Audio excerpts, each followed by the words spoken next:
Hi friends, আজ school over হয়ে যাওয়ার পর আমরা সব কালিগস মিলে স্কুলের কাছেই অবস্থিত এক শিব মন্দির যার নাম শ্রী শ্রী অগ্নিবাণেশ্বর দেবালয় সেখানে গেলাম।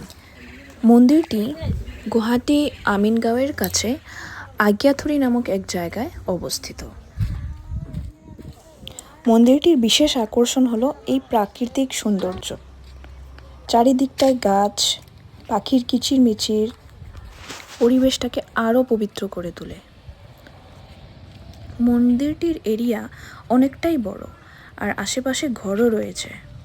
সে যাই হোক, ভিতরে আমরা গেলাম, গিয়ে দেখলাম অলরেডি পূজা হয়ে গেছে আর মন্দিরটার কপাটটা বন্ধ করা ছিল। ওখানকারই একজন সদস্য, ওনাকে আমি জিজ্ঞাসা করলাম, এত দূর থেকে যখন আসছি একটু কপাটটা খুলে দিলে ঠাকুরের দর্শন হয়ে যায়।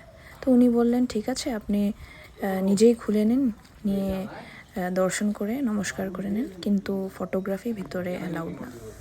তারপর আমি নিজেই দরজাটা খুললাম, খুলে ঠাকুরের দর্শন করলাম, নমস্কার করলাম, তারপরে নিজেই বন্ধ করে দিয়ে ফিরে চলে আসলাম।